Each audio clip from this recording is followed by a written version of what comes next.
The shocking sentencing story of Mike Wolfe, the star of American Pickers, has caused a stir across the United States. When images of him being handcuffed and led away appeared, many were left shocked and filled with questions. Could this arrest be connected to disputes over antiques or conflicts with the History Channel? But the truth behind the incident is much more complex and frightening than anyone could have imagined. Let's dive into the hidden details of this story. If this story surprised you, don't forget to share the video with your friends, hit like to support the channel, and subscribe to stay updated on the next developments. Mike Wolfe's story still has many shocking twists ahead. The sentence handed down to Mike Wolfe left viewers across the United States stunned as the American Pickers star was handcuffed and led away. Initially, many believed the arrest was tied to a dispute over antiques, or possibly a business conflict with the History Channel, based on the latest reports. However, the truth behind the arrest is even more horrifying.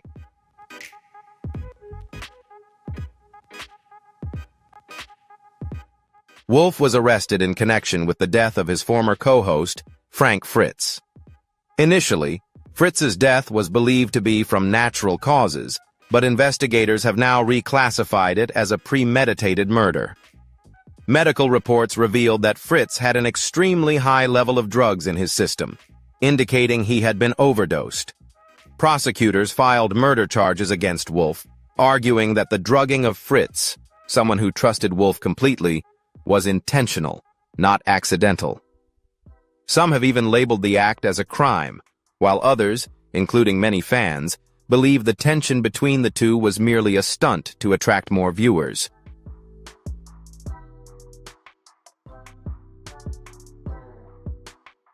With these serious charges, Wolfe faces the prospect of being detained and held accountable for his actions. Prosecutors believe the murder stemmed from jealousy and greed, a bloody act of revenge. However, a surprising twist occurred in the case when the initial charges were temporarily downgraded. Investigators have gathered more evidence, making the situation even more complex.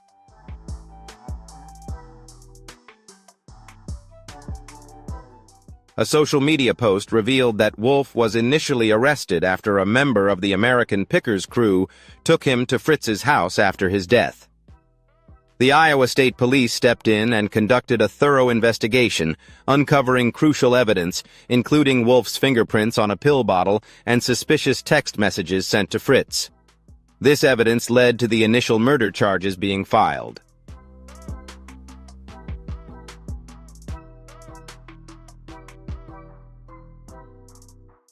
The investigation into Frank Fritz's death began when the medical examiner noticed inconsistencies in the toxicology report. The official cause of death was initially stated as complications from a stroke, but the autopsy results pointed to something else. Fritz's prescription drug levels were shockingly high, far exceeding the prescribed dosage for his condition, which immediately raised suspicions.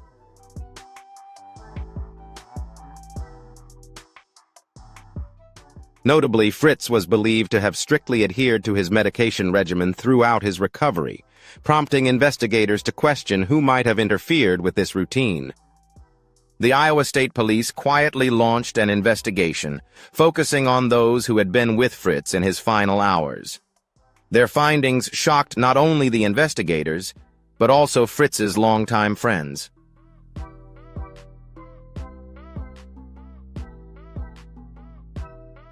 Surveillance footage from Fritz's neighborhood revealed a shocking detail.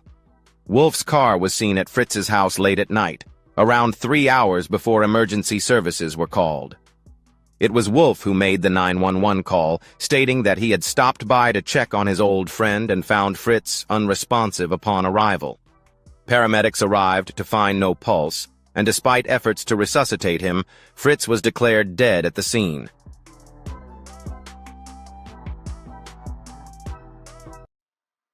Initial reports suggested that Fritz's death was related to his previous stroke, but the toxicology results revealed something entirely different. It became clear that Frank Fritz's death was not a natural occurrence, and questions about Mike Wolfe's involvement remain unanswered.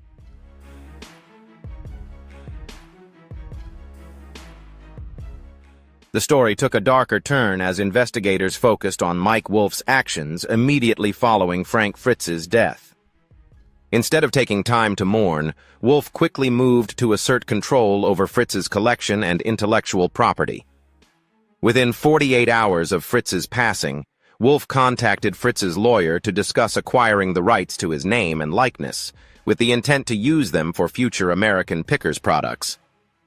According to testimonies from production staff, Wolf also moved swiftly to access Fritz's storage locations, where valuable antiques, never before featured on the show, were kept.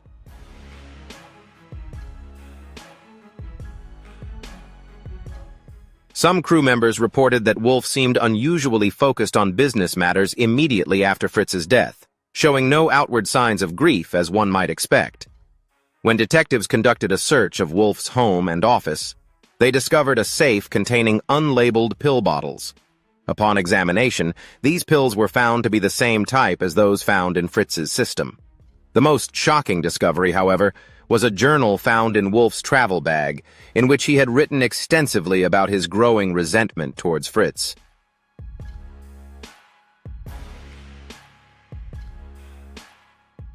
In the journal, Wolf expressed anger and hatred towards Fritz.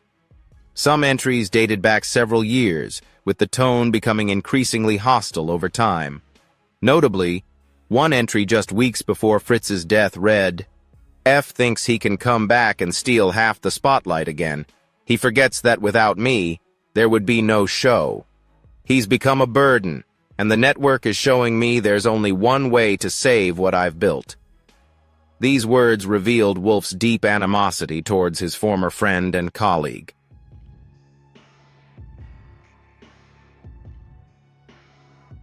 During the 6-week trial, Wolf appeared surprisingly calm, sitting silently beside his attorneys as the prosecution presented evidence showing that he had planned Fritz's murder. The jury was presented with details revealing that Wolf had researched undetectable poisons and methods to make Fritz's death appear as a complication from his stroke. Wolf's internet search history included queries such as, "Can stroke-drug interactions be detected after death?" and "How to make someone's death look like a stroke complication."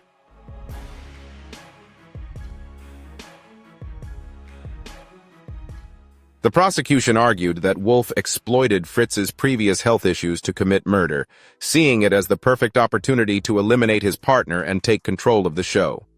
Former members of the American Pickers crew testified to the concerning changes in the relationship between Wolf and Fritz in the years leading up to Fritz's departure from the show and subsequent death.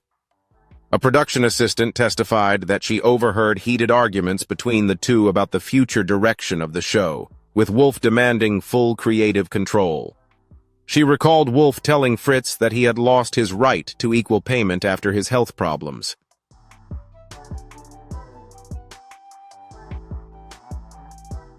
Several witnesses described Wolf becoming increasingly controlling, frequently speaking ill of Fritz to network executives and isolating Fritz from his longtime friends in the antiques community. Perhaps the most emotional testimony came from Danielle Colby, who reluctantly agreed to testify. She recalled asking Wolf about reconciling with Fritz, only for him to become defensive and angry, telling her to stop meddling in matters that didn't concern her. Colby also recounted finding concerning notes in Wolf's office regarding Fritz's medication schedule, and when she questioned Wolf, he claimed he was simply concerned about Fritz's health.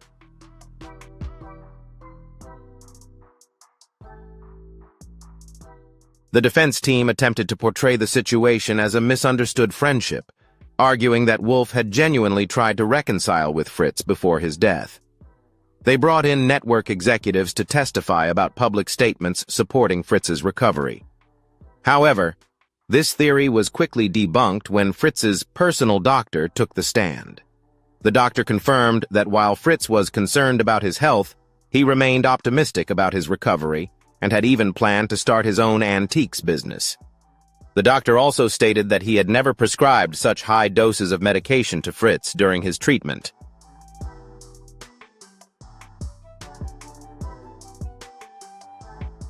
Wolf's carefully maintained composure began to crack when he was directly asked if he had given Fritz the drugs. The testimonies and evidence slowly pieced together a clearer picture of the tension and complex relationship between Wolf and Fritz, making Fritz's death increasingly baffling and suspicious. Throughout the trial, as the prosecution continued to present evidence and provide testimony regarding Wolf's financial motives, the atmosphere grew tense.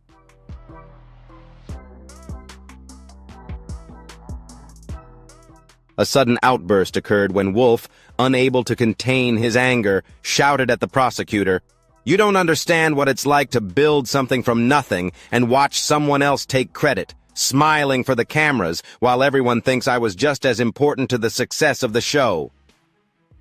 This outburst prompted Wolf's defense team to call for a recess to calm the situation, but it was too late. The jury later reported that this moment became a pivotal factor in their deliberations, as it revealed the deep resentment Wolf had been harboring for years since Fritz left the show.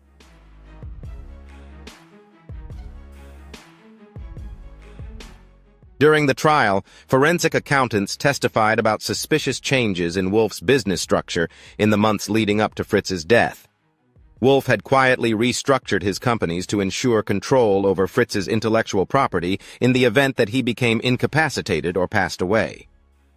Notably, Wolf had purchased a business insurance policy for Fritz, making his own company the beneficiary of a $5 million payout. Prosecutors also revealed that Wolf had established several shell companies that Fritz was unaware of and transferred valuable antiques into these entities, with a total worth exceeding $2 million.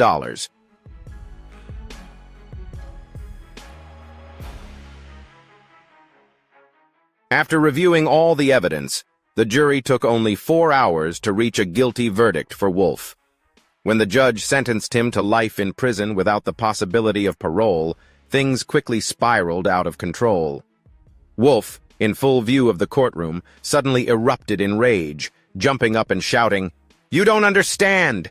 He was going to destroy everything! He was going to destroy my legacy!"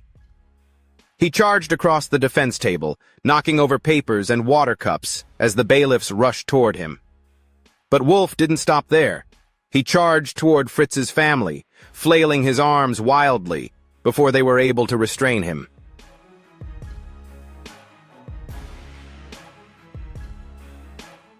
The chaos escalated further when, as panic spread through the courtroom, Wolf broke free once again.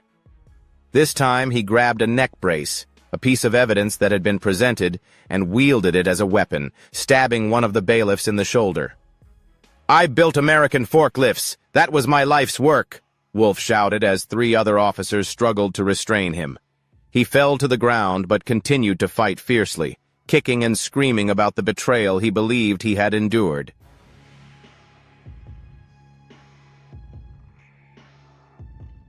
The judge was forced to leave the courtroom as the situation spiraled out of control, with Wolf continuing to wreak havoc. Officers struggled to subdue him, while Fritz's sister, present at the sentencing, had to be escorted out by security when Wolf tried to charge at her. In a dramatic and chaotic scene, Wolf continued to shout, "I deserve this!"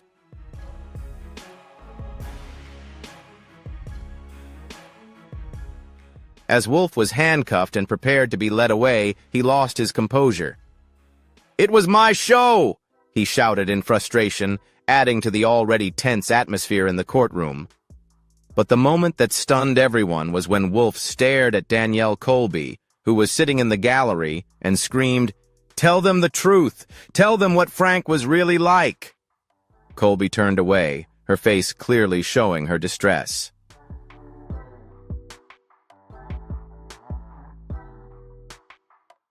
Other members of the production crew couldn't hold back their emotions, crying in the face of the unexpected separation. The American Pickers family, once thought to be a tight-knit group, was now deeply divided by the events in the courtroom. Some continued to support Wolf, while others sided with the prosecution. Court documents also revealed a shocking truth. Wolf had secretly recorded crew members turning against Fritz in the years leading up to his death.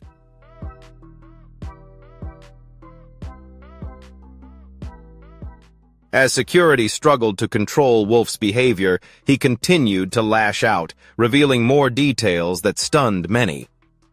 "He was going to start his own show," Wolf yelled. "He told me I was outdated, and the network wanted him back." The scene in the courtroom turned into a shocking spectacle, with at least 3 people injured, including Wolf's defense attorney, who was struck by a flying water bottle. Even as he was dragged out of the room, Wolf kept shouting about the betrayal he believed he had suffered all along, claiming that Fritz had planned to ruin him.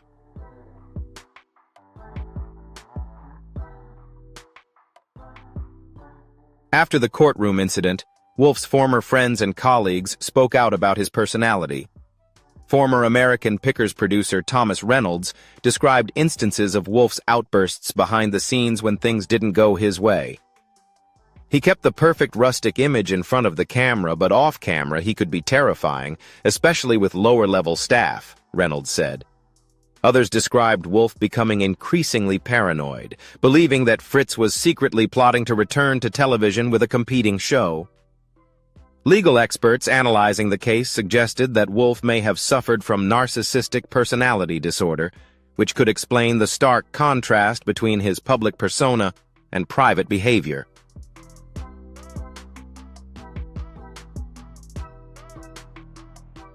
The case sent shockwaves through the reality TV community, especially within American Pickers, a show that had reached millions of viewers worldwide. The History Channel canceled all episodes featuring Wolf and expressed shock and sympathy for Fritz's family. Several major sponsors also pulled their support from the show, leaving the future of American Pickers uncertain. Fritz's family filed a lawsuit seeking control over his antiques collection and intellectual property, vowing to honor Fritz's legacy while pursuing legal action against the network for allowing Wolf's increasingly erratic behavior.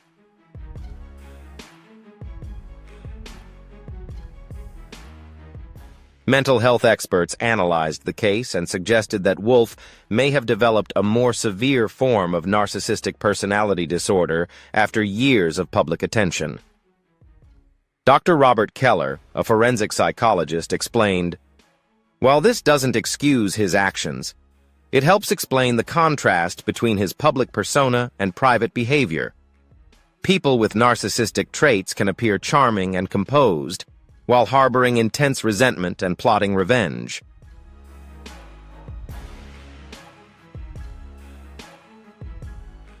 The most concerning aspect of the case was how Wolf used his television platform to manipulate public perception. After Fritz's death, Wolf took to social media in tears, attributing Fritz's passing to complications from his stroke. At the same time, he seized the opportunity to announce his future plans, crafting a different image to steer public attention and protect his own legacy.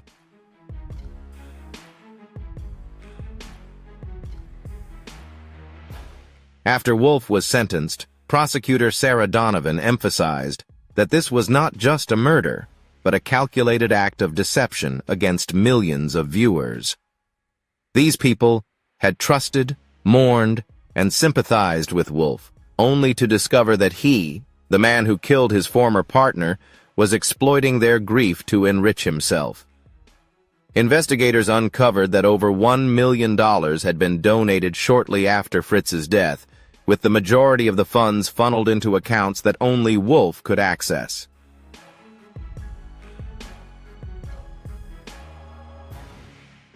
When the life sentence was handed down, Wolf's former viewers and supporters were confronted with a harsh reality.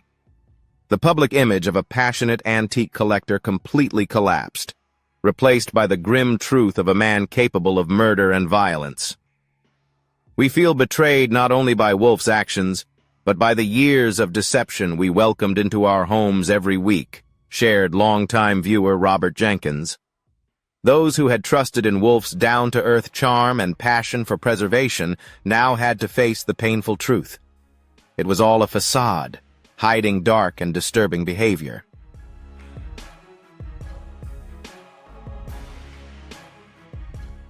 The tragedy was not only a shock to the public, but also led to a deep rift within the American Pickers crew. Some crew members believed in Wolf's innocence, while others sided with the prosecution. Danielle Colby, one of the prosecution's witnesses, took a leave of absence from television, explaining that she needed time to heal and reflect. In a brief statement, she expressed hope that the legacy of antique preservation would continue, despite the tragic circumstances. Other crew members have remained out of the public eye as they struggle with the dual pain of losing Fritz and witnessing Wolf being convicted of murder.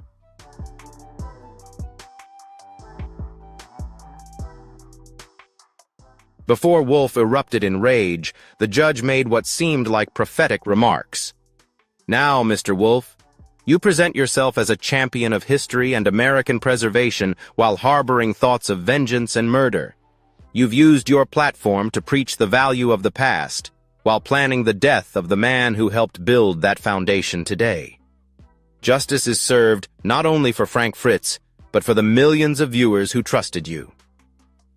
At that moment, Wolf lunged across the table, starting a violent outburst that would become his final public appearance before being led away to spend the rest of his life behind bars. If you found this story shocking, don't forget to share the video with your friends, hit like to support the channel, and subscribe to follow the upcoming twists. The story isn't over yet, and we'll continue to bring you the most thrilling and surprising details.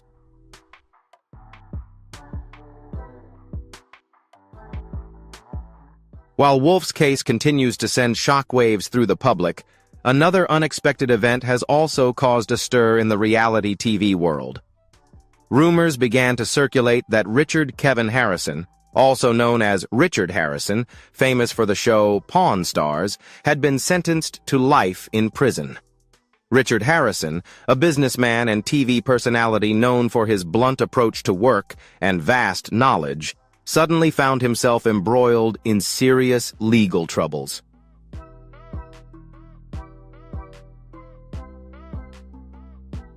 Pawn Stars has treated viewers to tough negotiations and daily dramas inside Richard's famous pawn shop in Las Vegas, but now his burgeoning television career has taken a dark and unexpected turn. What really happened to Richard Harrison, and why is he facing such a harsh sentence? This case has left people bewildered and curious, and the details of the case are sure to make Pawn Stars fans rethink everything they thought they knew about the beloved figure.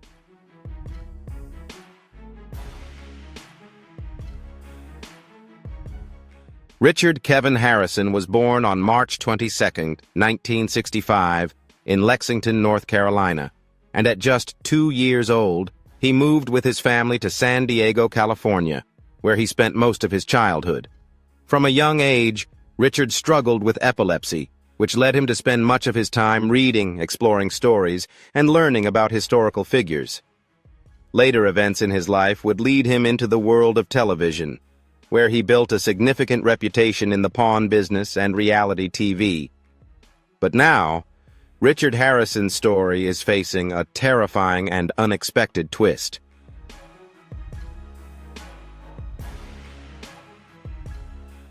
Richard Harrison, the founder of the famous gold and silver pawn shop, has had a remarkable journey in both life and career. Despite facing numerous challenges during his childhood, including battling epilepsy, Richard remained persistent and determined to pursue a path of learning. Due to his condition, Richard had to miss school frequently, and ultimately dropped out in the middle of his sophomore year. However, the setback in his education didn't dampen his thirst for knowledge.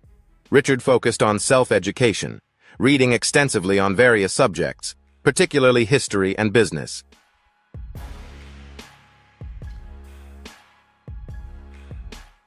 The historical and business knowledge that Richard honed on his own provided him with a strong foundation for his future career.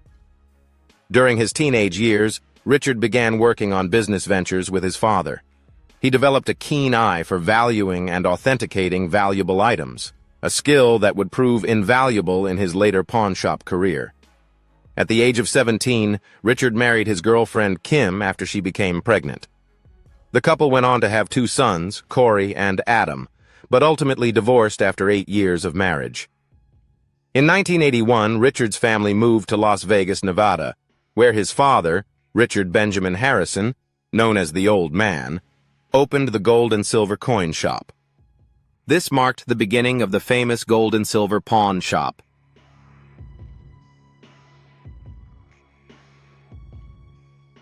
In its early years, the shift from a coin shop to a pawn shop was a clever strategy by the Harrison family, recognizing that the pawn business offered higher profits. The initial years in the pawn business were not easy, with Richard and his father working long hours to build their reputation in Las Vegas. They faced demanding customers and situations that were sometimes quite dangerous, but these experiences helped Richard sharpen his negotiation skills.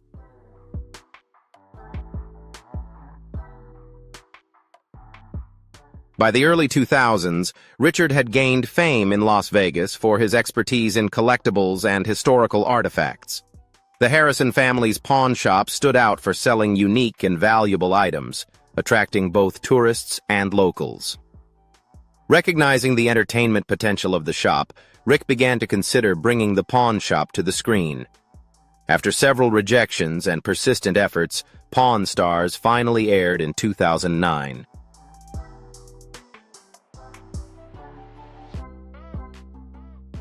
The television show followed the daily operations at Gold and Silver Pawn Shop, showcasing the antiques and valuable artifacts that Richard and his family appraised and bought. The show became a massive success, propelling Richard from a local pawn shop owner to a nationally recognized TV star. Rick's catchphrases, particularly, "The best I can do is," became iconic as he negotiated with customers selling their valuable items.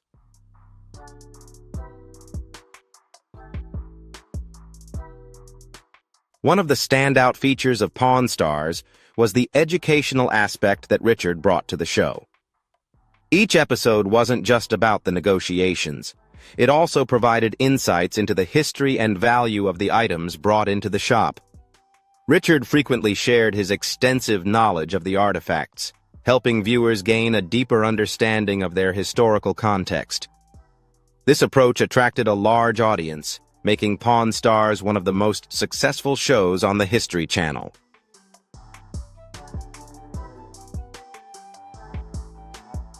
Under Richard's leadership, the Gold and Silver Pawn Shop expanded its scale and attracted tourists from all over the world, eager for the chance to meet the stars of the show or even appear in an episode. The success of Pawn Stars not only made Richard famous, but also opened up opportunities for career growth. He wrote books, appeared on other television programs, and even opened a restaurant. This newfound fame elevated Richard to new heights in both his personal life and career.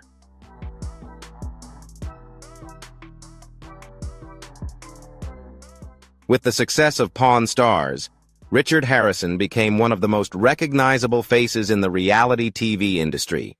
He appeared not only on talk shows but also as a sought-after speaker at events and seminars.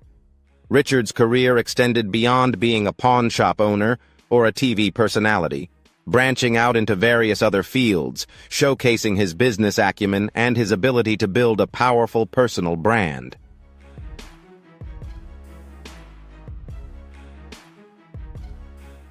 Richard Harrison's journey is a testament to perseverance and an unrelenting desire for knowledge.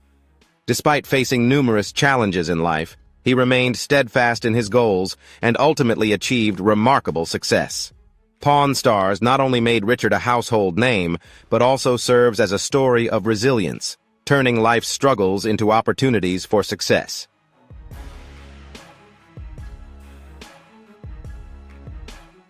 Richard stood out for his sharp business acumen and ability to recognize the value in items that others might overlook. Pawn Stars gave him the platform to showcase these qualities, as he evaluated everything from historical artifacts and vintage cars to rare collectibles. Richard's skill in negotiating and appraising rare items helped his shop achieve immense success. One of the most notable deals on the show was when he purchased a Super Bowl ring from the New England Patriots for $1,600, which was later valued at a much higher price.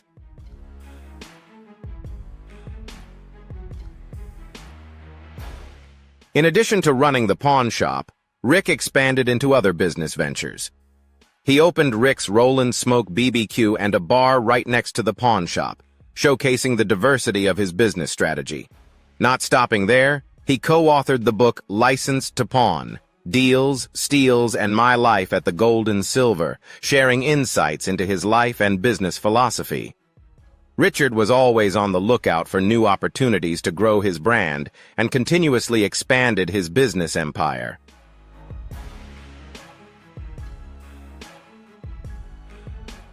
Despite achieving fame and success in business, Richard also faced his share of challenges in his personal life. After his first marriage ended, Richard married Tracy Harrison, and they lived happily together for 27 years before divorcing in 2011. In 2013, he married Deanna Burdick, with his co-star Danny Coker from Counting Cars officiating the ceremony. Although a public figure, Rick kept his family life relatively private, occasionally sharing small details on the show. Through these glimpses, viewers could see that Richard was a devoted family man, despite the demands of fame and work.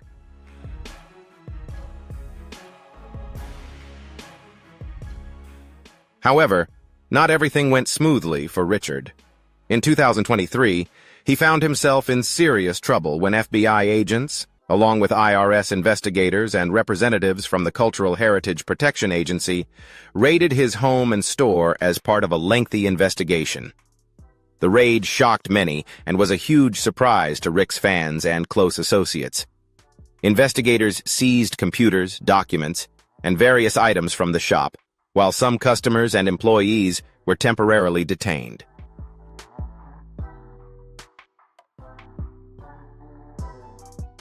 Despite being caught up in the investigation, Richard remained calm and cautious.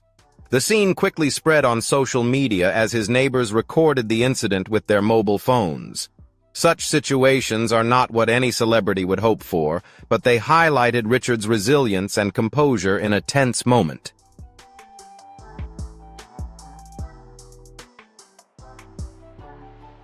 When Richard's father, Richard Benjamin Harrison, known as the Old Man, passed away in 2018, Rick expressed deep respect and a commitment to continue running the family business according to the principles his father had established. This was a testament to the strong bond and respect between father and son, which was also evident in their long-standing working relationship at Gold and Silver Pawn Shop.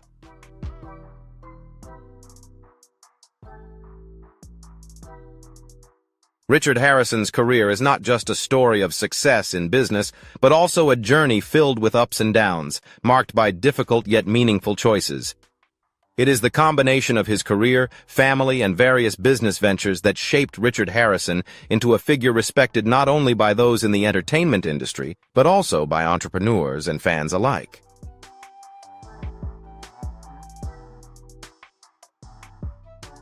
Specifically, authorities believe Richard Harrison was involved in a complex operation where he undervalued historical artifacts to reduce taxes while selling them through private channels at much higher actual values. The charges also allege that he purchased illegally sourced items, including crucial historical documents and artifacts from museums and private collections. This was largely triggered by a former employee who blew the whistle on these transactions and provided information about a separate accounting system Richard maintained to keep these transactions hidden from the public eye.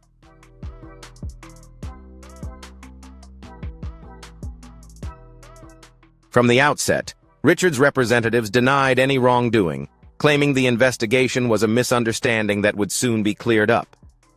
However, as the investigation progressed, troubling evidence began to surface, including encrypted messages, financial documents, and testimonies from former employees who accused Richard of instructing them to alter information and documents to conceal illegal transactions.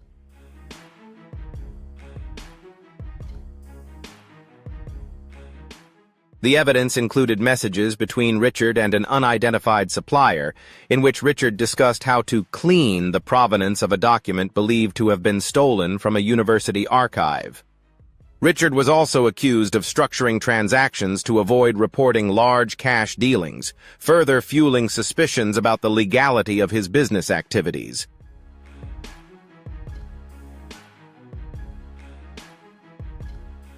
Throughout the legal battle, Richard maintained his innocence, claiming he was being targeted because of his success and political views. Many of his supporters stood by him, organizing protests and calling for justice with hashtags like #FreeRichard, reflecting the public divide on the matter. Despite facing serious charges, Richard upheld his image as an upright businessman and continued to appear on talk shows to defend his position.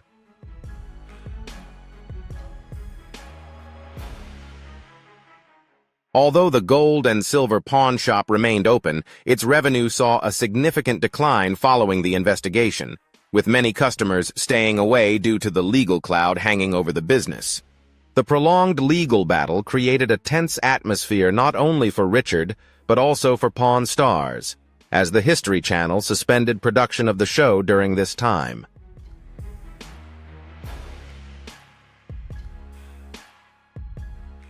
Despite the criticism and challenges in his career, Richard demonstrated his resilience by continuing to face the ordeal head-on. However, this case also revealed a lesser-known side of him.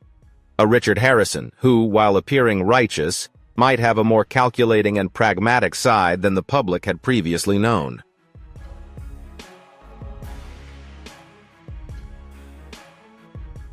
What's crucial in cases like this is that everyone deserves empathy and fair treatment during difficult times, and the support from Richard's loyal followers has remained steadfast.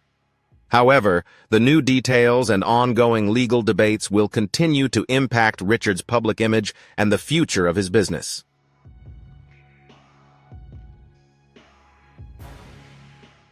Richard Harrison's trial saw strong support from his family and friends. His son, Corey, appeared deeply emotional and pained as he sat behind him in court, while Chumley, Richard's longtime friend, attended every day but quickly left the courtroom, unable to control his emotions. The verdict shocked many, with legal experts arguing that the punishment seemed disproportionate to the financial crimes Richard was facing. However, the judge emphasized that the sentence not only reflected financial crimes, but also underscored the irreparable harm to cultural heritage caused by Richard's involvement in trafficking looted artifacts.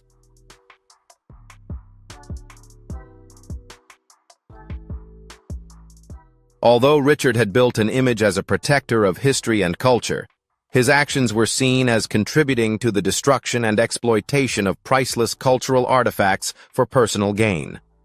This led to a harsh and troubling sentence, underscoring the damage done to historical heritage.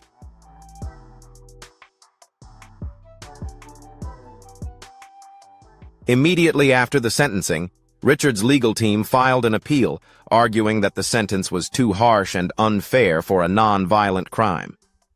They also requested that Richard be granted bail while awaiting the appeal, but this request was denied. The situation became even more tense as Richard was handcuffed, and the image of him being led away captured the attention of the media and social media platforms.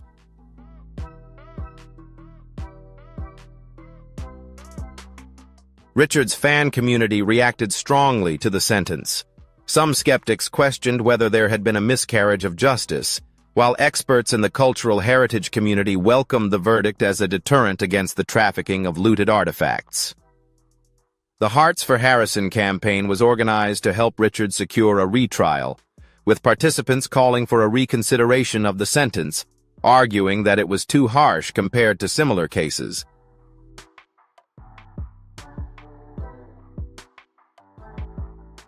The History Channel, where Pawn Stars had become a reality TV phenomenon, quickly distanced itself from Richard Harrison after the scandal erupted. The channel officially canceled Pawn Stars and removed all reruns from its broadcast schedule. In an official statement, the channel expressed deep disappointment in Richard's actions and reaffirmed its commitment to preserving historical artifacts and cultural heritage.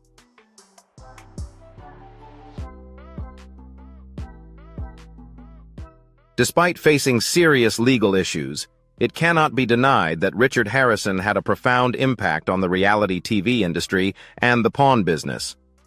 Before everything began to unravel, he successfully built a business empire through Pawn Stars, turning the family pawn shop into a globally recognized brand. His influence on the reality TV industry, as well as the way his show changed how people approached history and antiques, is undeniable.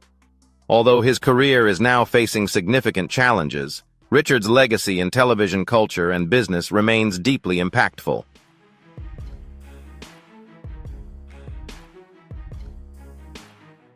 Richard Harrison's story is truly a tumultuous journey, from building a business empire in the pawn industry to the inevitable downfall caused by poor decisions and legal violations. His facing a harsh sentence not only changed his personal life, but also had a profound impact on his family and business. However, the resilience of the Harrison family, especially his son Corey, has helped them remain strong and continue finding ways to revive the business while facing these challenges.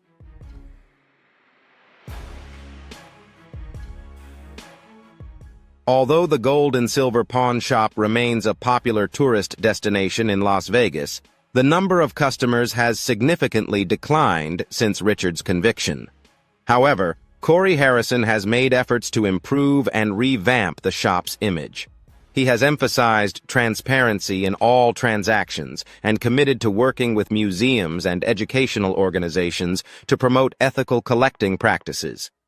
Additionally, Corey shared that the business has implemented new procedures to verify the provenance of every item brought in, while acknowledging that past mistakes are inexcusable.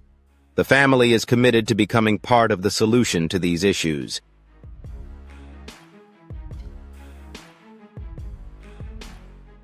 Chumley, a longtime friend of Richard and an integral part of Pawn Stars, has gone through a deep internal struggle. In an interview, he shared that, despite learning a great deal from Richard about how to run a business, he had to accept that there were darker sides to Richard's character and actions that he had either not known about or didn't want to face.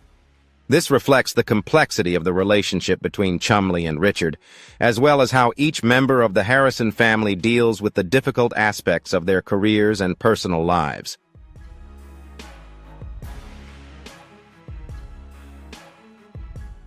The Harrison family continues to receive strong support from the Pawn Stars fan community.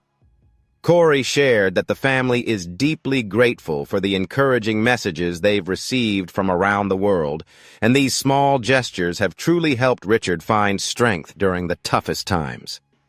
Activities like holding weekly prayer circles outside the pawn shop and encouraging fans to send letters and photos of memorable moments from the show have become an important part of maintaining the spirit and unity within the Harrison family.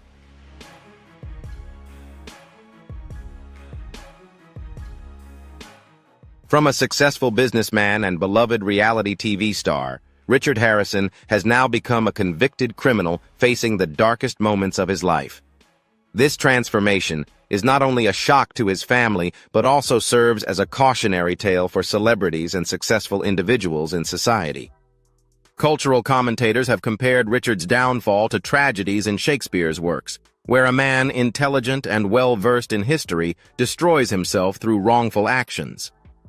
Richard's story has become a testament to the fragility of fame and the dangers of blurring the line between shrewd business practices and behaviors that can lead to criminality.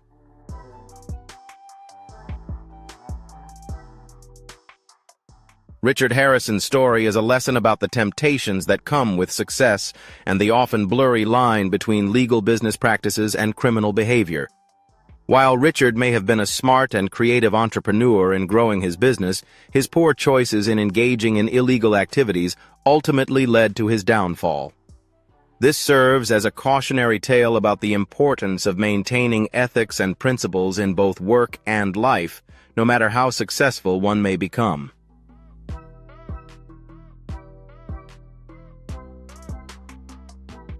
Despite Richard facing his sentence and the darkest moments of his life, the Harrison family refuses to give up. Corey Harrison, Richard's son, is now leading the family business and continues to keep the gold and silver pawn shop as an important part of the Las Vegas community. They've made significant changes to the shop's operations, committing to ethical collecting practices and transparency in every transaction.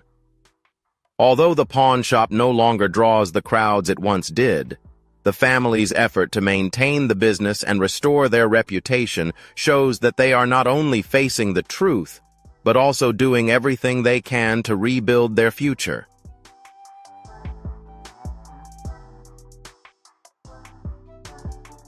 In contrast to the difficulties the Harrison family is facing, a strong wave of support has emerged from Pawn Stars fans. Support groups have been established on social media, calling for people to send letters, cards, and messages of encouragement to Richard. The Harrison family also created a website where fans can send messages to Richard, and all of these supportive words will be forwarded to him in prison. This initiative is a way for the family to thank their loyal supporters for the unwavering backing they've received during this tough time. The kind words from the community have helped Richard regain strength and hope in his darkest days.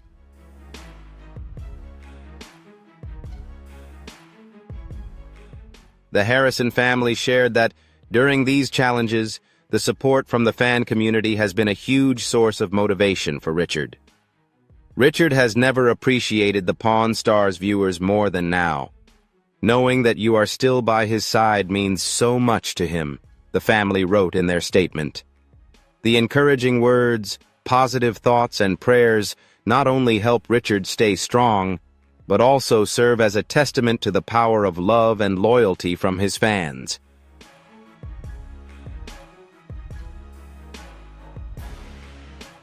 Although Richard is going through legal troubles and unimaginable changes in his life, his story continues to unfold, with many more complex developments to come. His journey, from a pawn shop owner to a successful businessman and then a convicted individual, will remain a powerful lesson about the fragility of fame, the temptations of success, and how wrong decisions can destroy a career.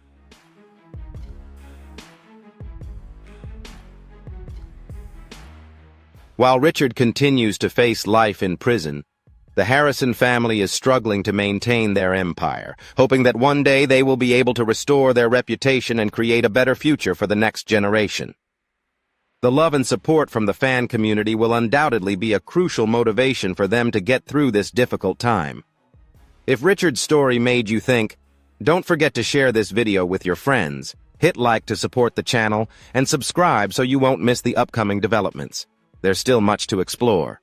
See, Mike Wolf, one of the creators of American Pickers, has faced significant consequences following the heartbreaking loss of his longtime partner, Frank Fritz.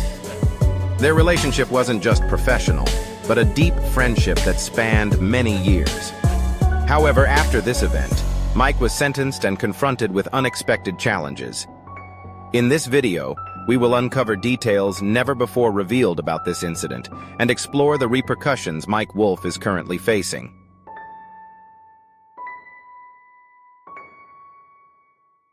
Stay tuned to learn more about the deep friendship between Mike and Frank, as well as the challenges Mike faces after the loss of his dear friend. This story not only touches the hearts of viewers, but also makes us reflect on loss and change in life. Don't take your eyes off the screen. Join me as we uncover the secrets never before revealed about Mike and Frank's story. If you want to learn more, don't forget to like, share, and subscribe to catch the next video.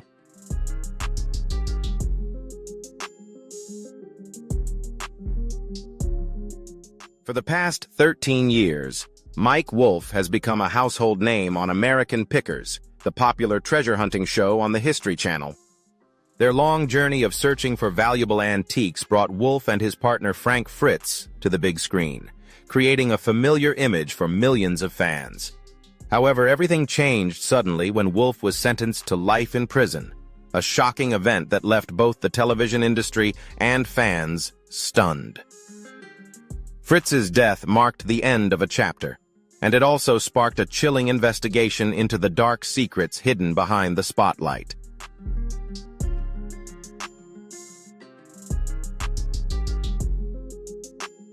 Immediately after Fritz's passing, Wolf posted a tribute on Instagram expressing his grief and respect for his longtime friend.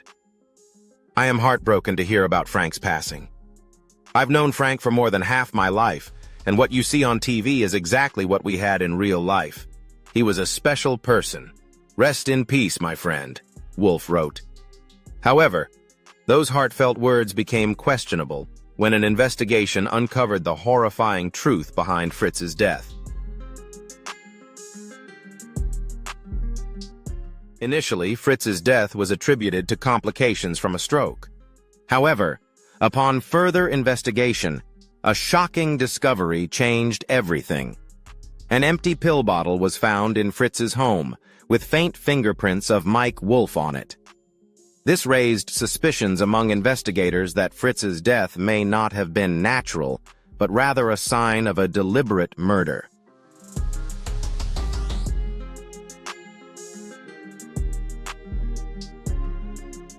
Prosecutors conducted a thorough investigation, including reviewing Fritz's medical records, and discovered a fentanyl concentration in his system, a potent opioid painkiller.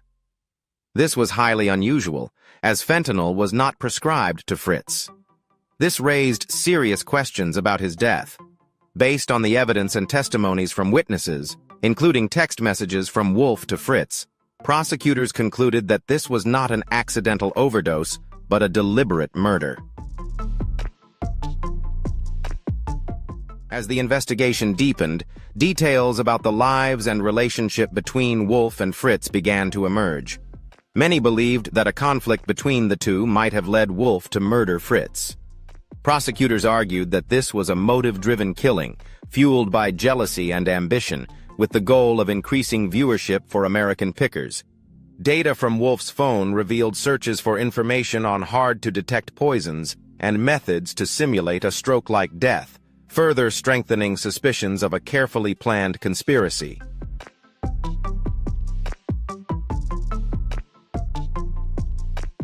This case has not only shocked the American Pickers fan community, but also stands as a great tragedy, where a beloved show built on friendship and collaboration was shattered by crime and betrayal. Frank Fritz's death is no longer just a sad story, but a lesson about betrayal in the world of showbiz and the dark sides hidden behind the spotlight.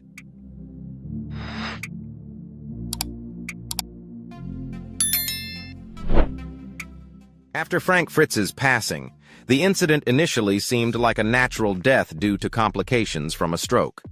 However, the investigation slowly revealed unbelievable details, raising suspicions about the truth behind his death.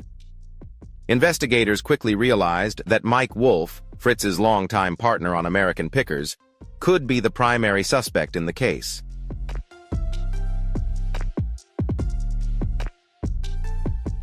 One of the most crucial details in the investigation was the emergency call Mike Wolf made when he found Fritz lying motionless. Initially, this call seemed like a sign of concern, but upon closer examination, many doubts began to arise. Wolf reported that Fritz was lying motionless and appeared to be in distress. However, when police and medical personnel arrived at the scene, Wolf's actions didn't reflect someone grieving the loss of a friend. While reports indicated he cried, his strange behavior and quick attempt to control Fritz's assets just hours after his death raised suspicions.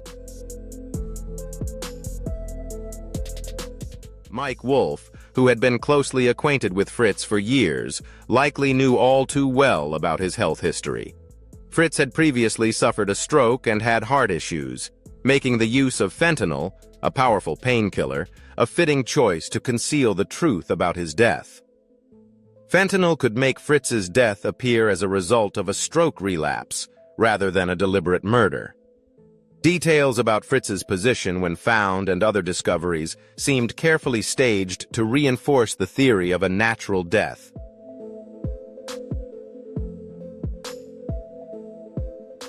Immediately after Fritz's passing, Wolf seemed to act quickly to seize his late friend's assets. Within 48 hours, he contacted a lawyer to discuss the rights to Fritz's name and image, intending to use them for future commercial projects. This raised suspicions about Wolf's true motives. Furthermore, when Fritz's will was revealed, a major shock occurred. Nearly $6 million of Fritz's estate was left to Wolf, causing outrage among Fritz's family and friends. Fritz's father, William Fritz, filed a lawsuit to challenge the validity of the will, claiming his son was not mentally capable of signing it, especially given his declining health.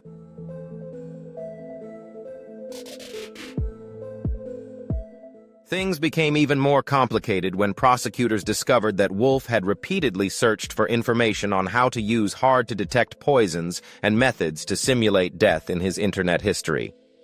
This further fueled suspicions that Fritz's death was carefully staged and meticulously planned.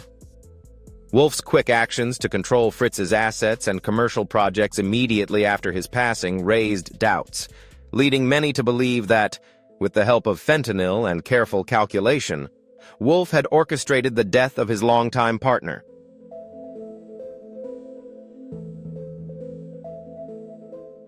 This case is not just a story of betrayed friendship, but also a lesson in greed and manipulation. Wolf crafted a web of evidence and events to support the theory of a natural death, but his swift actions to seize Fritz's assets only exposed the truth of what really happened. As the investigation unfolded, the harsh reality became clear. Frank Fritz's death was not an accident, but a carefully planned conspiracy orchestrated by his longtime partner.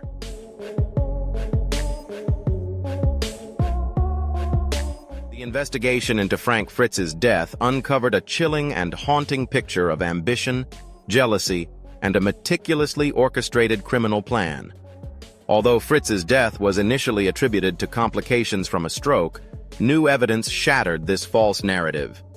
A series of strange events and unsettling clues, from Mike Wolf's suspicious internet searches to journal entries revealing his obsessive thoughts and determination to eliminate Fritz, unveiled the dark motives behind Wolf's actions.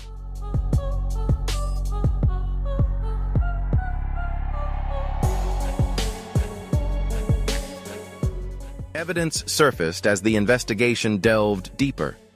A secret safe at Wolf's home and office was discovered, containing unlabeled pill bottles. When detectives tested the substances inside, the results revealed they matched fentanyl, the powerful painkiller found in Fritz's system. This shocked the public, as all signs pointed to Fritz's death not being an accident, but rather a deliberate murder.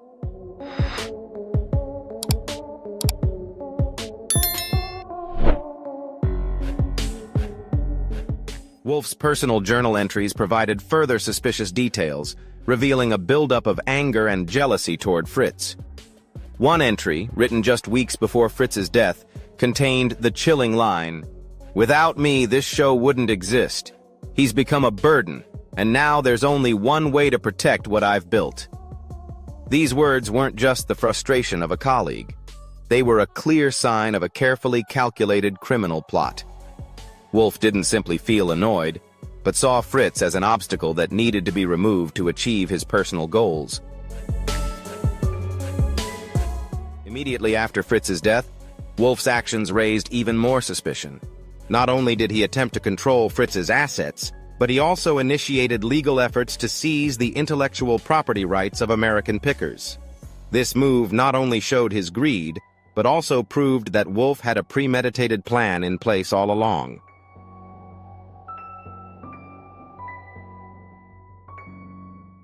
Wolf's emergency call, in which he appeared frantic upon discovering Fritz motionless, seemed to come from genuine worry and concern. However, as investigators delved deeper, inconsistencies in Wolf's testimony raised doubts about his true motives. One crucial detail was security camera footage showing Wolf's car at Fritz's house just hours before the 911 call was made. This completely contradicted Wolf's claim that he found Fritz already unconscious.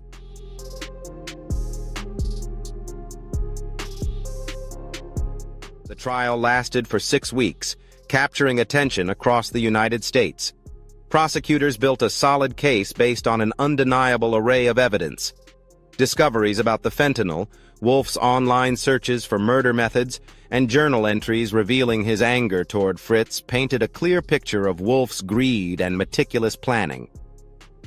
Medical experts confirmed that the fentanyl levels in Fritz's system were far too high, beyond a safe threshold, and could not have been self-administered.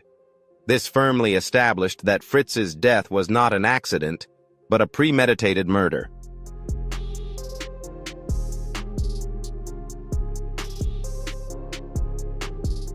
In the end, with undeniable evidence and clear criminal actions, Mike Wolf was convicted of murder.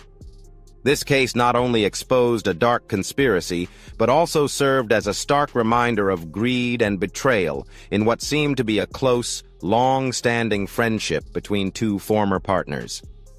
Frank Fritz's death was not a random accident, but a premeditated crime, carefully orchestrated by his longtime partner, Mike Wolf.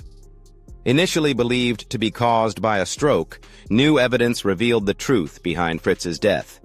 This not only exposed the hatred and jealousy Wolf had harbored for years, but also revealed how he exploited Fritz's health to seize control of American pickers. Witnessing the story of Mike and Frank shows us the price of pursuing power, leading to horrifying plots and unimaginable crimes. What are your thoughts on this story? Let us know in the comments. If you have a different perspective, feel free to share with us. Want to hear more about another story? Just tell us.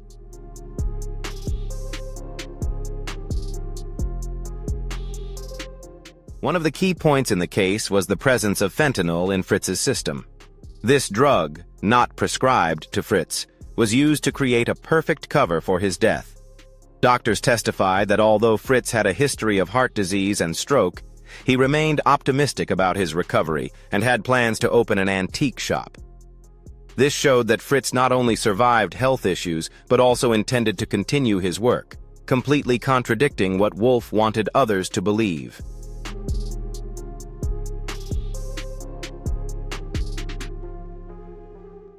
Evidence from witnesses and collected documents shattered Wolf's defense. A production assistant from American Pickers revealed that she had witnessed heated arguments between Wolf and Fritz over control of the show. According to her testimony, Wolf expressed anger and frustration as Fritz's health deteriorated, no longer being able to participate as before. Danielle Colby, a cast member, also testified that Wolf became increasingly obsessed with being the sole face of the show and warned her not to get involved in matters concerning Fritz. What was surprising wasn't just Wolf's ruthlessness, but also his clear financial motive. Forensic accountants testified that before Fritz's death, Wolf had quietly restructured his business to seize control of Fritz's intellectual property, preparing for a situation where Fritz could no longer participate in their work.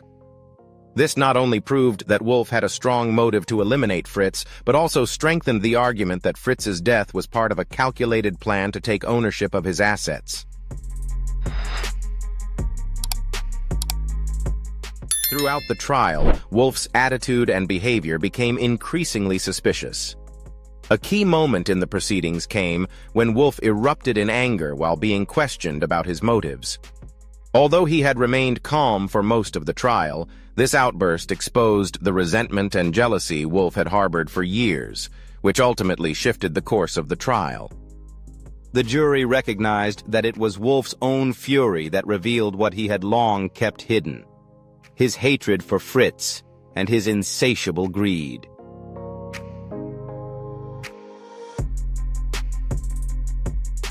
Ultimately, the strong evidence of financial motive, meticulously planned criminal actions, and inconsistencies in Wolf's testimony led to a verdict in favor of justice. Mike Wolf was convicted of murder and received a fitting sentence for the brutal actions he took to eliminate Fritz and seize control of American Pickers.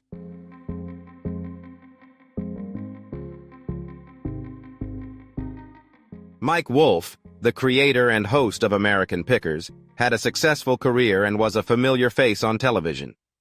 However, his life was completely upended when the dark side of his relationship with longtime partner Frank Fritz was exposed. Shocking details about Wolf's motives and actions left millions unable to believe the truth about the person they once admired.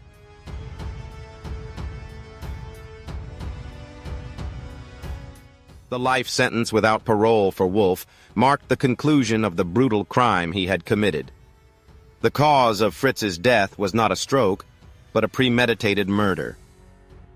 evidence confirmed that Wolf deliberately used the opioid painkiller fentanyl to make Fritz's death appear as an accident due to poor health. Wolf himself was the only one who stood to gain financially from Fritz's death. Before Fritz passed away, Wolf had signed a $5 million life insurance policy and restructured the business to seize control of Fritz's intellectual property. Prosecutors also revealed that Wolf had secretly transferred over $2 million worth of rare antiques into shell companies.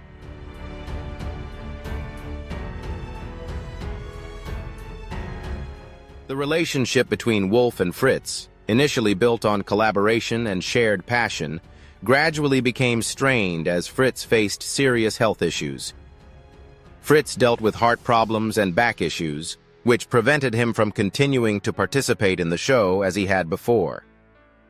Meanwhile, Wolf began to take control of every aspect of the program, and there were reports suggesting that he isolated Fritz from the show's operations, even speaking negatively about him to the executives at the History Channel.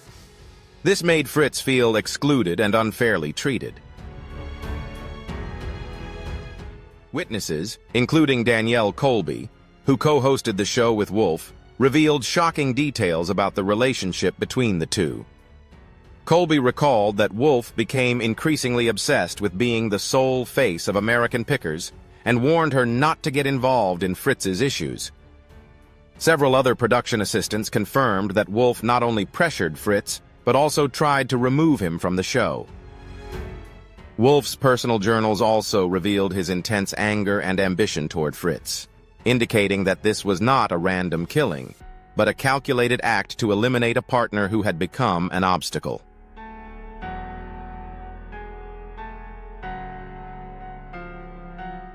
Throughout the trial, Wolf maintained a calm exterior, but as the verdict was read, he lost control of his emotions.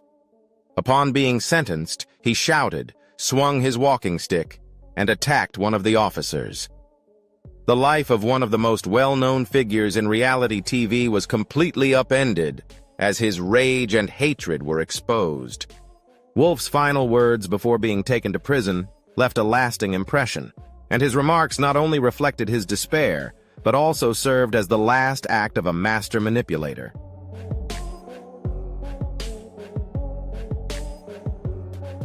Mike Wolf, once the creator of American Pickers, a popular TV show, ultimately became a criminal due to greed, jealousy, and ruthless actions. Frank Fritz's death was not only the loss of a friend, but also a warning to everyone about the dangers of unchecked ambition and power. The story of Wolf and Fritz is a heartbreaking tragedy, exposing manipulation and the exploitation of power in an industry rife with deception and betrayal.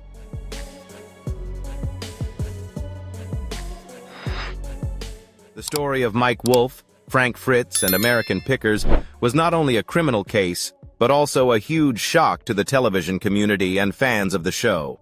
The image of a reality TV series that once seemed like simple adventures in antique hunting is now tainted by crime, betrayal, and insatiable greed.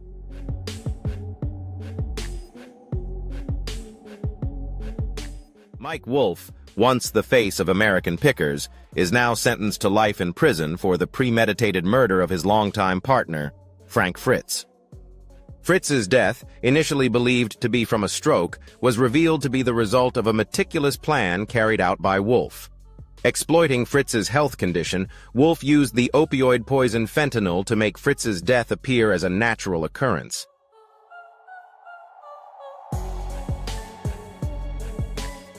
After the case was made public, the History Channel removed all episodes featuring Wolf, and several major sponsors pulled their support from the show, leaving the future of American Pickers uncertain. Longtime fans were shocked and felt betrayed upon learning that the person they had trusted and admired was actually the mastermind behind Fritz's death.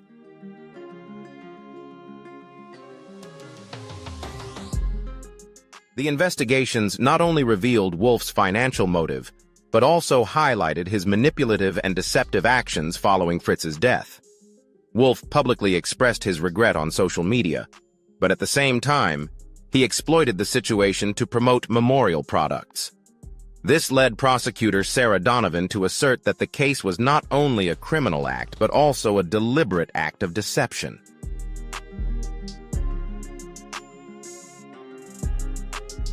Although American Pickers was once a symbol in the reality TV industry, Mike Wolf's legacy is now permanently tarnished. Fans and colleagues were stunned by his betrayal of Fritz, who had contributed so much to the success of the show. Danielle Colby, a co-host, spoke out about Wolf's actions and announced a hiatus from her career following these tragic events. She expressed hope that Fritz's spirit of antique preservation would continue to live on, even though American Pickers would never be the same.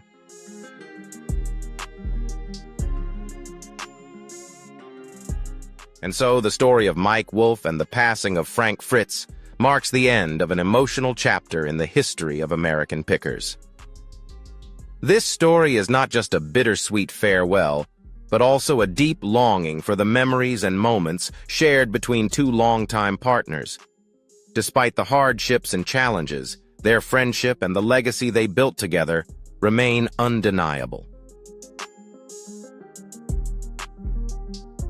If you found this video touching and meaningful, don't forget to like, share, and subscribe to stay updated on more deep and interesting stories.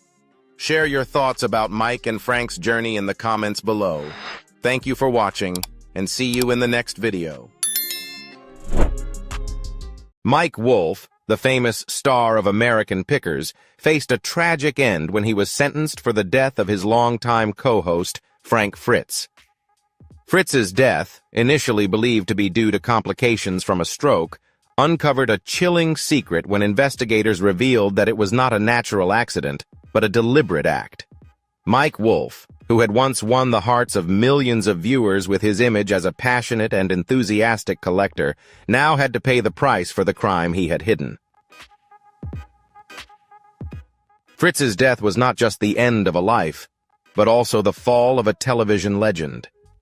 In the tense trial, Wolf not only lost all of his fame and career, but also faced a life sentence without the possibility of parole. Goodbye forever, his final words echoed in the courtroom, marking the dark end for a man once beloved, who ultimately revealed himself to be a traitor. If you feel that this story is a powerful wake-up call for truth and justice, don't hesitate to share this video. Let's stand together, speak up, and protect the values of integrity that we believe in. Don't let deception and betrayal continue to be tolerated. Act today by sharing this video so everyone can become aware and fight for justice. Don't forget to like, share, and subscribe so you don't miss out on other important stories. Thank you for watching, and remember, the truth always prevails. Wolf's deliberate poisoning of his former business partner, someone who had complete trust in him, shocked many, with some even calling it a serious crime. While many fans believed the tension between the two Pickers was just a stunt to boost viewership, Wolf is now facing serious charges for what prosecutors describe as a revenge killing driven by jealousy and greed.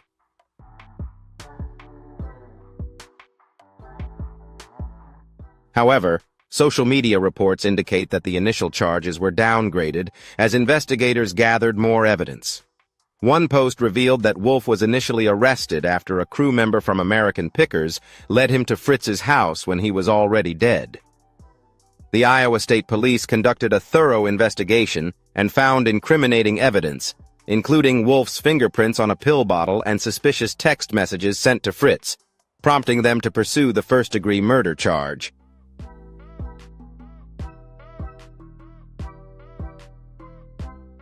The investigation into Fritz's death began when the medical examiner noticed inconsistencies in his toxicology report.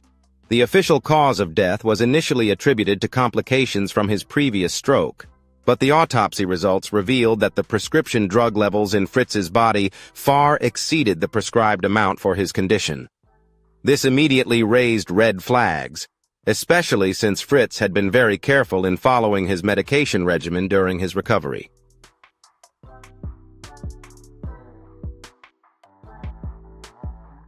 The Iowa State Police quietly launched an investigation, focusing on those who had been in contact with Fritz in his final hours. What they uncovered was even more shocking than what veteran detectives had anticipated. Security footage from Fritz's neighborhood showed Wolf's vehicle arriving late at night, about 3 hours before emergency services were called. That night, it was Wolf who dialed 911, claiming he had come to check on his old friend and found him unresponsive. When paramedics arrived, they found Fritz non-responsive with no pulse. Despite attempts at resuscitation, he was declared dead at the scene.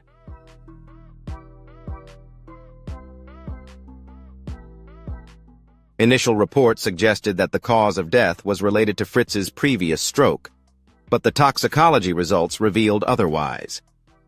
What particularly raised the investigators' suspicions was Wolf's behavior immediately after Fritz's death. Instead of taking time to mourn, as one would expect, Wolf quickly took action to assert control over Fritz's collection and intellectual property. Within 48 hours, he had contacted Fritz's lawyers about acquiring the rights to Fritz's name and image for future American Pickers merchandise.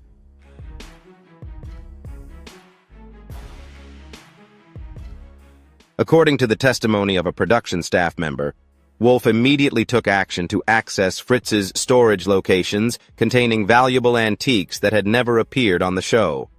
Some crew members reported that Wolf appeared unusually focused and was not particularly grieving when discussing business matters right after Fritz's death. When detectives searched Wolf's home and office, they discovered a hidden safe containing several unlabeled pill bottles, which were later identified as containing the same type of drugs found in Fritz's system.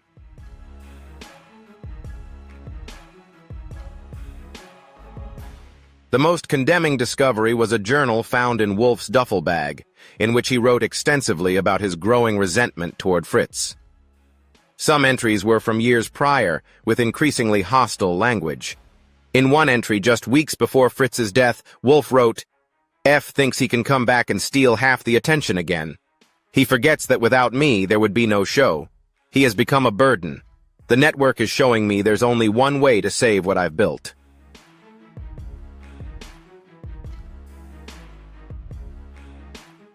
Throughout the 6-week trial, Wolf appeared stunned as he sat quietly beside his lawyers while the prosecution presented evidence of how he had methodically planned Fritz's murder. The jury heard evidence showing that he had researched undetectable poisons and methods to make a murder appear as a natural cause. His internet search history revealed queries such as, "Can stroke-drug interactions be detected after death?" and "How to make someone's death look like a stroke complication."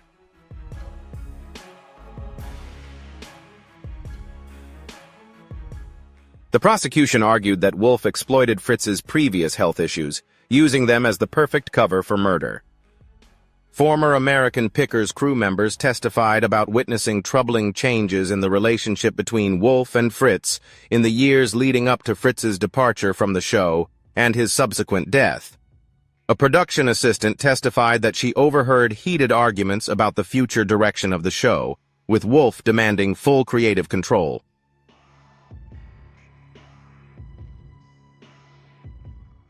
He told Frank that he had lost his equal payment rights due to his health issues. The assistant testified to this. Several witnesses described Wolf becoming increasingly controlling, frequently bad-mouthing Fritz to network executives, and isolating him from longtime friends in the antiques community. Perhaps the most emotional testimony came from Danielle Keeby, who reluctantly stepped forward to testify for the prosecution.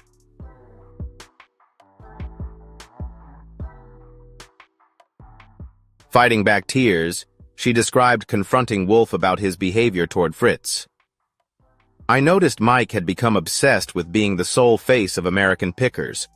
When I asked him about making amends with Frank, he became defensive and angry, telling me to stop interfering in things that weren't my concern."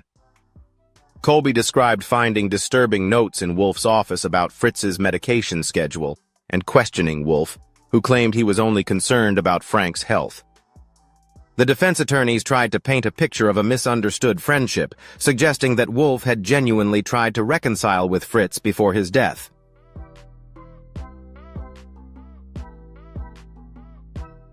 They brought network executives to testify about Wolf's public statements supporting Fritz's recovery. However, this theory was seriously undermined by the testimony of Fritz's personal doctor, who stated that while Fritz was concerned about his health, he remained optimistic about his recovery and had plans to start his own antiques business. The doctor also confirmed that he had never prescribed the drugs found in Fritz's system at such high doses.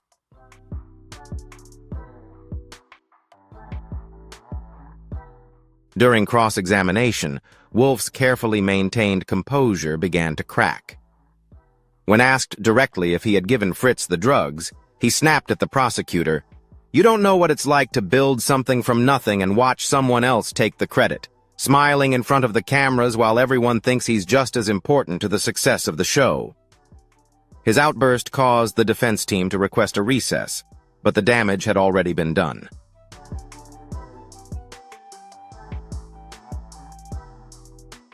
The jury later reported that this moment was pivotal in their deliberations, as it revealed the lingering resentment Wolf had harbored for years after Fritz left the show. The financial motive became clear when forensic accountants testified about suspicious changes in Wolf's business structure. In the months leading up to Fritz's death, Wolf had quietly restructured his companies to take control of Fritz's intellectual property in the event that he became incapacitated or passed away.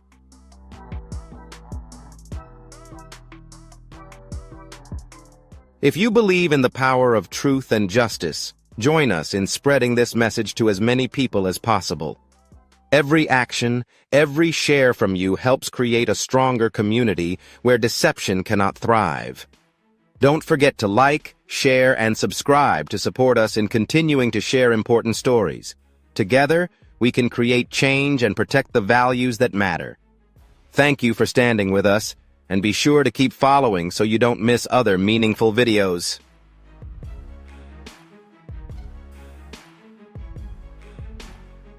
He had also purchased a business insurance policy for Fritz, making his company the beneficiary of a $5 million payout. Additionally, prosecutors revealed that Wolf had set up several shell companies that Fritz was unaware of and had transferred valuable antiques into these entities, totaling over $2 million in assets. The jury deliberated for just 4 hours before returning a guilty verdict. When the judge announced a life sentence without the possibility of parole, everything completely spiraled out of control.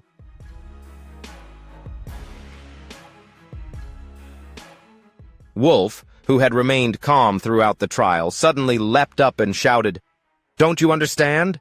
He's going to destroy everything. He's going to destroy my legacy." He charged across the defense table, knocking over stacks of papers and a water cup. The bailiffs rushed toward him, but he lunged toward Fritz's family, swinging wildly before they could restrain him. The courtroom erupted into chaos as people screamed and rushed toward the exits while Wolf managed to break free again. This time, he grabbed a neck brace that had been introduced as evidence and swung it like a weapon, hitting one of the bailiffs in the shoulder.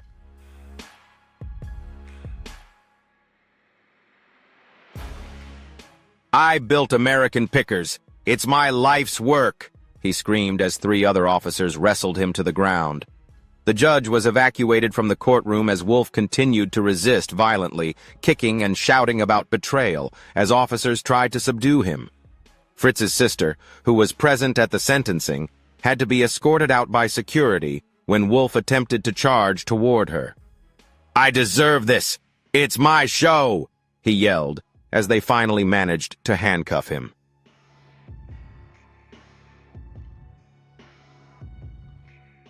The most shocking moment came when Wolf locked eyes with Danielle Colby, who was sitting in the courtroom, and shouted, "Tell them the truth! Tell them what Frank was really like!" Colby turned away, clearly distressed, while other crew members broke down in tears. The American Pickers family was torn apart by the trial, with some supporting Wolf, while others testified for the prosecution. Court documents revealed that Wolf had systematically turned crew members against Fritz in the years leading up to his death, creating a deep rift in the production team that may never heal.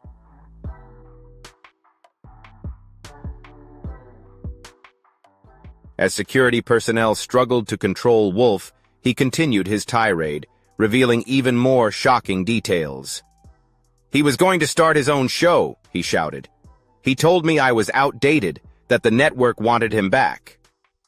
Reporters in the courtroom described the scene as chaotic, with at least 3 people injured, including Wolf's defense attorney, who was struck by a flying water bottle.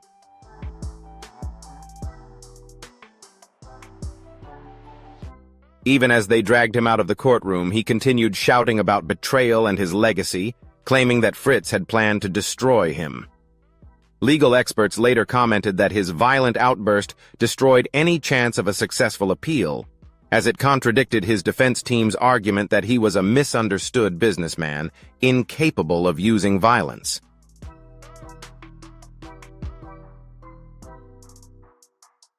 In the days following the courtroom outburst, Wolf's former friends and colleagues shared stories that shed light on his character.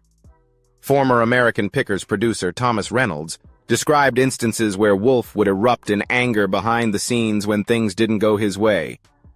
"He maintained this perfect down-to-earth image in front of the cameras," Reynolds said. "But off-camera, he could become terrifying, especially toward lower-level staff. When the cameras stopped rolling, his entire attitude would change."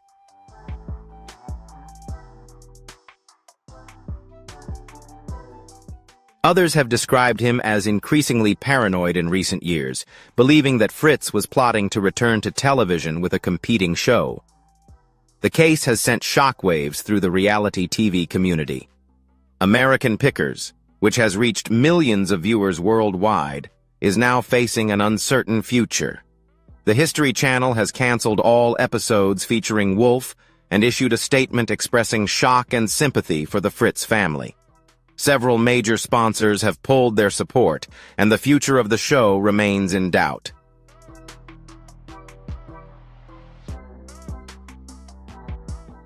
The Fritz family has filed for control of his antique collection and intellectual property, promising to honor his legacy while pursuing legal action against the network for allowing Wolf's increasingly erratic behavior.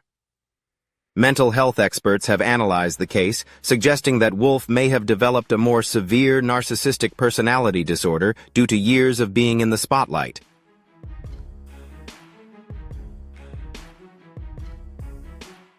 Dr. Robert Keller, a forensic psychologist who followed the trial, explained, "While this does not excuse his behavior, it helps explain the discrepancy between his public persona and his private actions. People with narcissistic traits can appear charming and composed while harboring intense resentment and a desire for revenge. Fritz's departure from the show would have been a long-lasting blow to his narcissism. Perhaps the most concerning thing is how Wolf uses his platform as a television personality to manipulate public perception."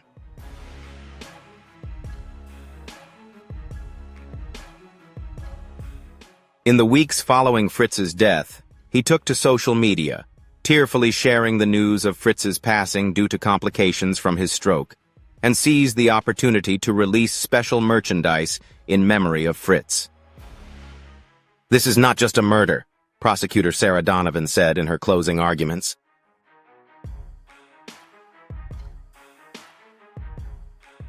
"This is a calculated deception aimed at millions of viewers who trusted him, mourning alongside a man who killed his former spouse and is exploiting their grief to enrich himself." Investigators discovered that over $1 million was donated in the weeks following Fritz's death, with most of the funds transferred into accounts that only Wolf had access to.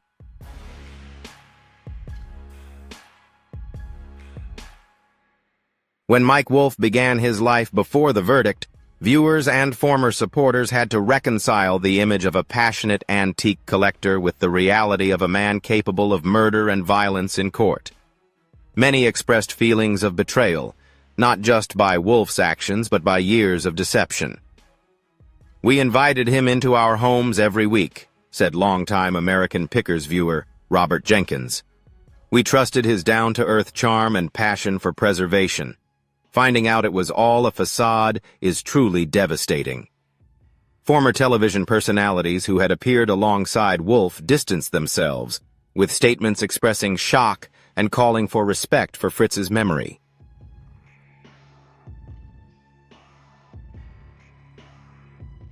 For the American Pickers crew, the tragedy continues to unfold. Testimonies during the trial revealed a deeply divided production process, with some believing in Wolf's innocence while others were convinced of his guilt. Danielle Kaibi, who testified for the prosecution, took a leave of absence from television, citing the need to heal and reflect. In a brief statement, she requested privacy and expressed hope that the original legacy of antique preservation, which had brought them all together, could continue despite these tragic circumstances.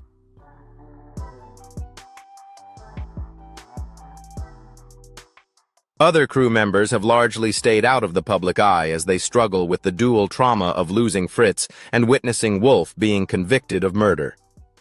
The judge's final comment before Wolf erupted in rage seemed especially prophetic. "Mr. Wolf, you have presented yourself as a champion of American history and preservation while harboring thoughts of vengeance and murder. You used your platform to preach the values of the past while plotting to kill the man who helped build that very foundation."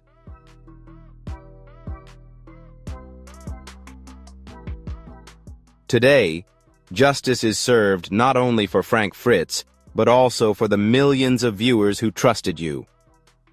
At this moment, Wolf lunged across the table, beginning a violent outburst that would become his last public appearance before being taken away to spend the rest of his life behind bars. As the prison door closed on Mike Wolf, his final words in the courtroom continued to echo. "Goodbye forever to all of you. The truth will be revealed one day."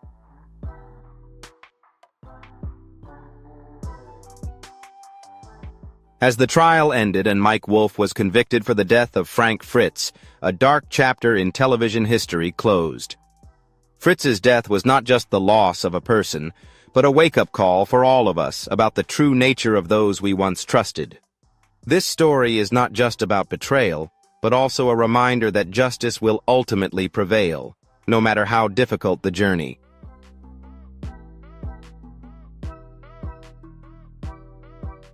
With a life sentence, Mike Wolf has paid for his criminal actions, but the pain he left behind for those around him will not fade easily. At the same time, Frank Fritz's legacy will live on, symbolizing honesty, passion, and selfless dedication. Though the world of American Pickers has been forever changed, the spirit of preservation and the true values Fritz stood for will always endure. Farewell, Frank Fritz. Justice has been served, and the truth, though harsh, has finally been revealed. Remember,